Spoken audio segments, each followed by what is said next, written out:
So either the Prussians are going to fall here, or they are going to peace out somehow with the Goths and peace out with the other members of the coalition and end up, obviously, not losing that much. They might end up only losing 1 or 2 cities, but ultimately taking 4 Dutch cities away. I think that'd be a pretty big win for them. And I don't want to waste any more time because this is kind of a big deal. Let's just start hitting next turn. This is big. Now, the Goths have no melee unit that can attack yet. And Prussia has an opportunity. Here's the problem, is that Prussia's still going through the revolution. And boom, now we have lost Alexander, by the way. Alexander is now killed. Alexander's dead. There is no way, I think, that the Goths can take this over this turn. And Portugal did grab this away from North Africa. So there you go. Portugal's now off of Europe, too. Well, yeah. I mean, they took Geneva away. That's still part of Europe. Okay. So what happened? Boom. Yeah, so they can't take it yet. Yeah, I see no way of the Prussians stopping this city from falling. They're also at the same time going after this siege. And I don't think they're going to take that over anytime soon. Okay, never mind. They could take it over next turn. I don't think it's going to be as black and white as I talked about in the intro. This will definitely not be as black and white. I think it's going to be debatable on whether this was hurtful or, better for the Prussians. One thing for sure is that it was great for the Goths. It will go down as something really good for the Goths.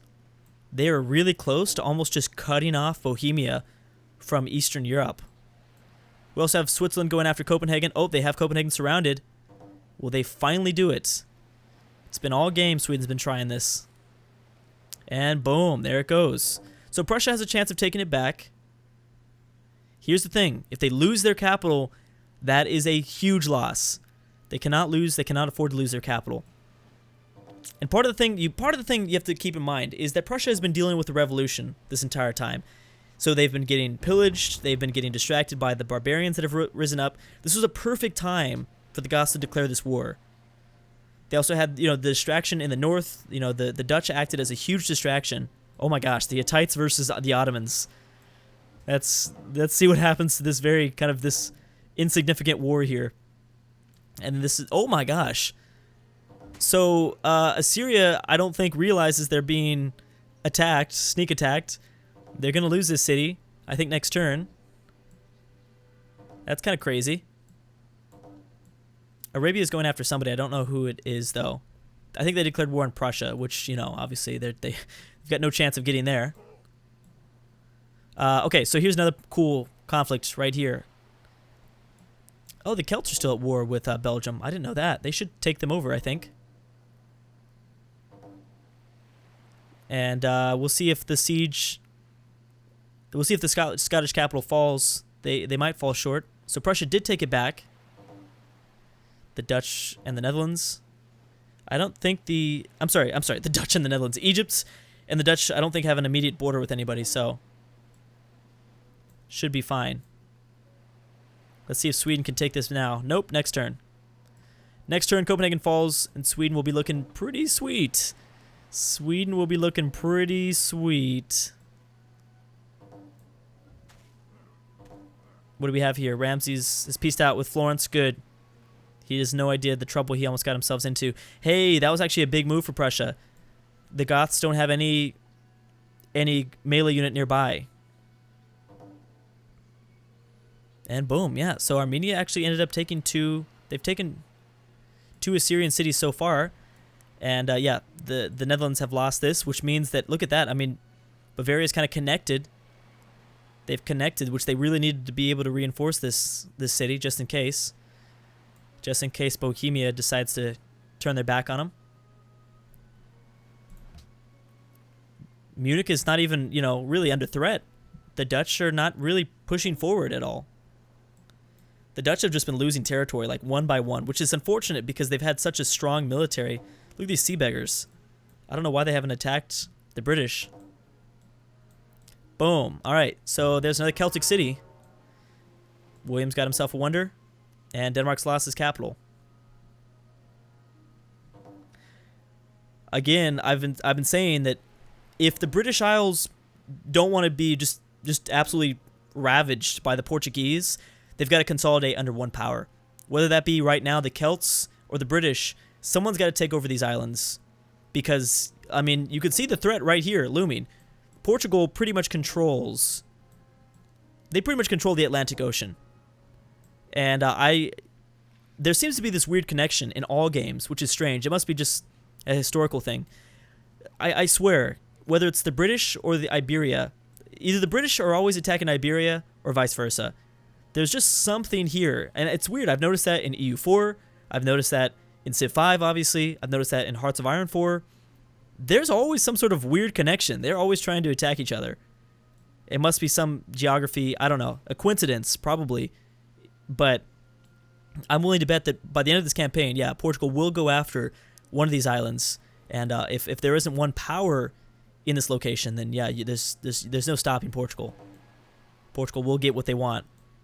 I don't think they'll be able to take it over completely, but they'll get the settlements. How did they take that? Oh, they pieced out. I was going to say, like, they didn't have anything over there. All right, so, yep, Sweden almost has full control over Scandinavia now. Ideology, the Huns have chosen autocracy.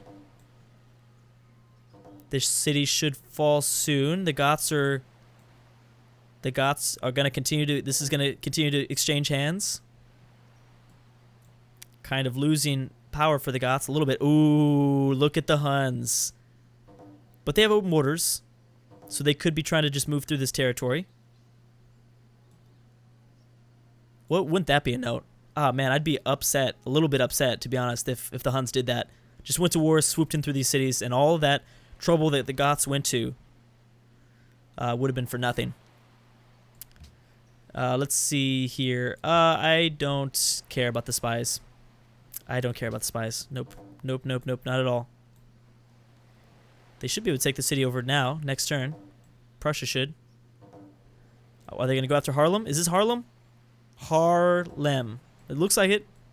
I don't know, though. I am not entirely sure at all. Look at that. France is prepared, dude.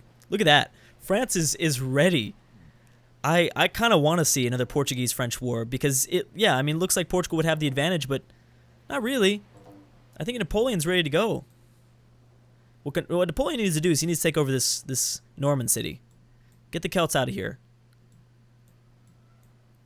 That's what the Portuguese are going to try. So it's already begun. The Portuguese are already trying to expand into this region, which is a smart move. I'm surprised the Sea Beggars aren't out here. Oh, because they can't. Because Flanders isn't like the Netherlands, and neither do the British. So they can't get open borders. Prussia's pieced out. Did you end up taking the city? Oh, you done goofed.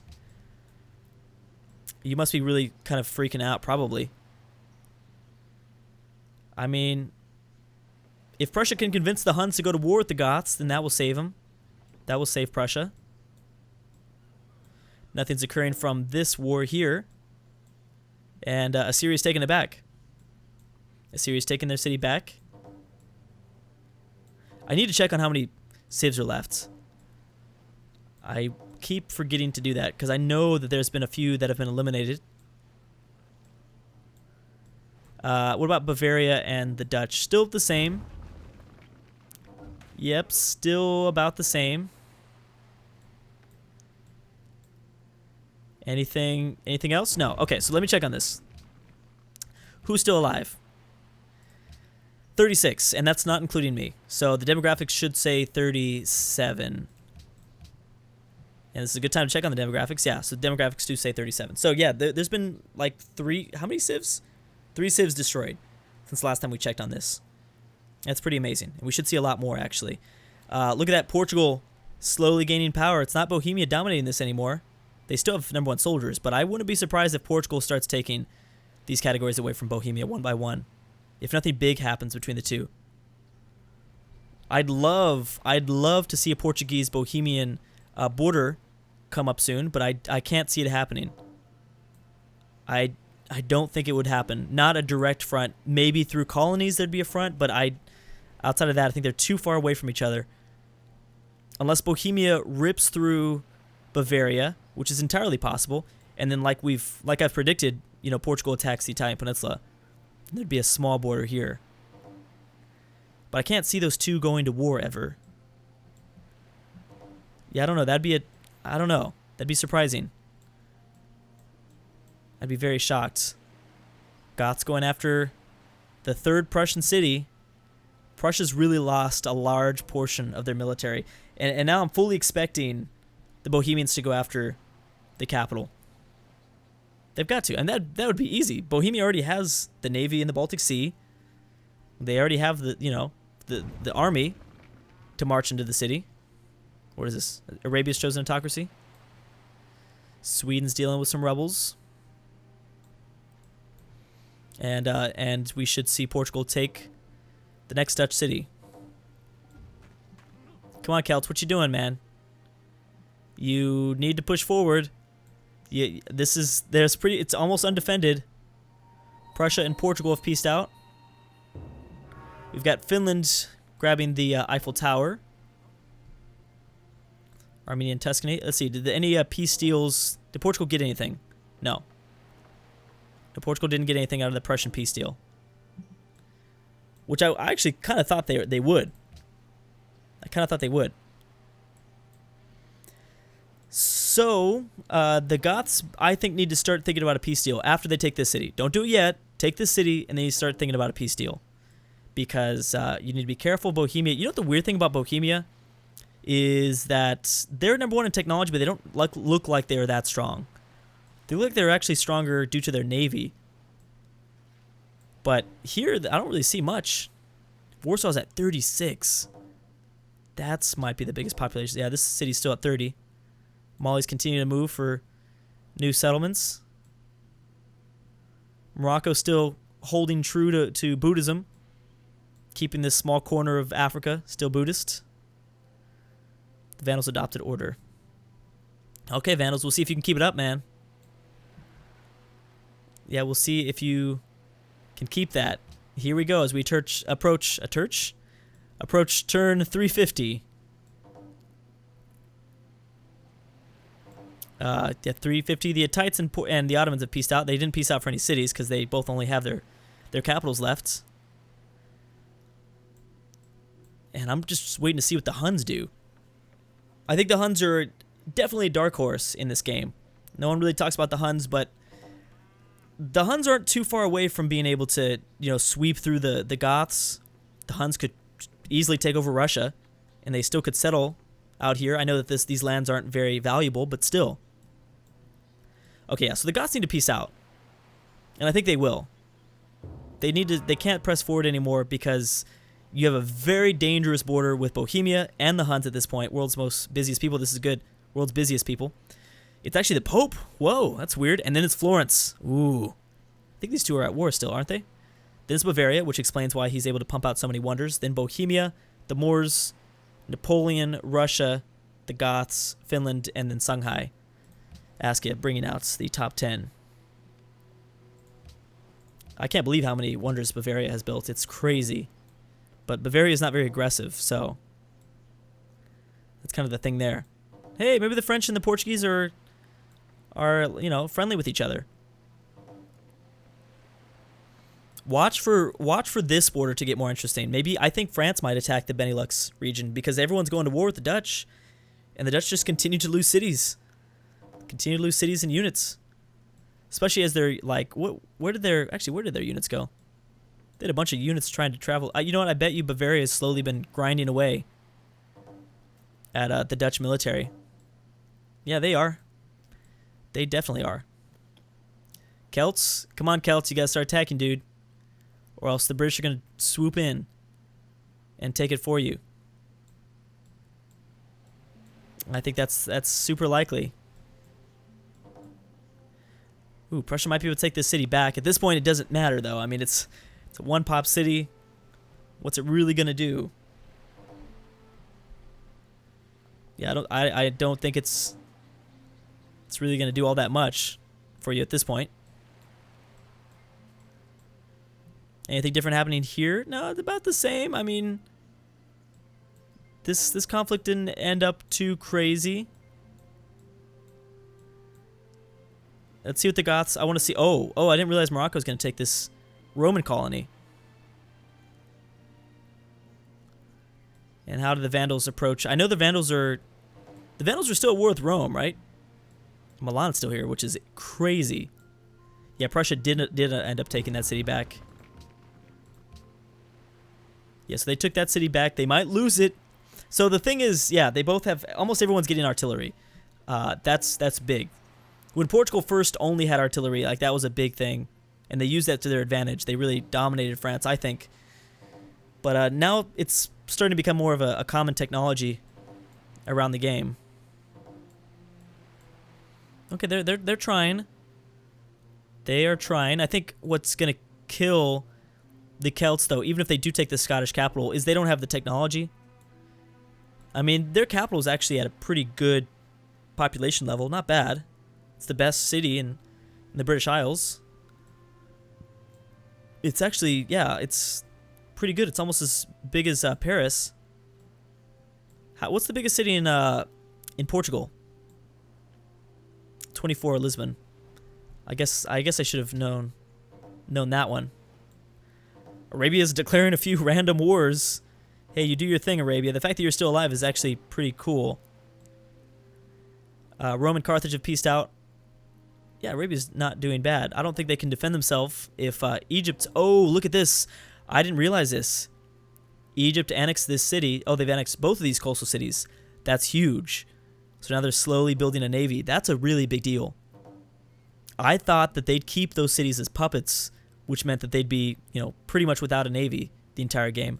Now they can go after, a very kind of weak Byzantium. I don't think Byzantium's all that powerful. Bohemia's attacking Byzantium, actually. Yep, that's what I thought. The British are going to swoop in on the Scottish capital. Okay, so if the British take this, that's really big. That's really big because that's another city, and that would be a connected, 5 cities. Oh, now you want to start moving, Celts. Well, it's going to be close either way. You've got another red coat. You've got a privateer. I'd imagine that if anything, the Dutch will be probably attacking the Goths. I guess it all depends on that. What does the... I'm sorry, the Goths? What? No. I imagine that the Scots will probably be attacking the Celts, is what I'm trying to say. Since there's just more Celtic units around. There's the peace deal they needed. Oh, and the Celts are no longer at war with Scotland. Bad move. Byzantium is embargoed, and Florence is embargoed. You heathens. You guys are heathens. You're going to go down in history as heathens. It's going to be written down in history. The entire world's destined to burn now, so just be ready for that. Nuclear war, that's pretty much destiny. You embargoed Florence. There's probably going to be some sort of nuclear war that ends the world, I'm thinking. Okay, yeah, so there was a peace deal. No peace deal for cities. Big win for the Goths. Looks like we're going to have to stop it right there, though. Just want to go one more turn. I don't know if without the Celtic help, if the British can take over this city. Ah, man, that sucks. It looks like the Celts are going to fall short, end up being kind of disappointing in this series. That's what it's starting to look like. But anyways, turn 356. I'm loving it. Western Europe looks intense. Again, between Portugal and France, that mess looks crazy. So obviously we're having a small time of peace, which is actually allowing some of the more kind of average tier civs to accumulate more power. Like Bohemia is not attacking Bavaria. And I really think that Bavaria has a good opportunity. I don't think they're going to win the game or anything like that, but I think Bavaria could maybe themselves attack the Italian peninsula. A civ like that only started, only really had around 2 to 3 cities for most of the series, could easily surprise people and end up being, playing pretty wide by the end of this campaign. But anyways, guys, thank you so much for watching, and I'll see you guys next time.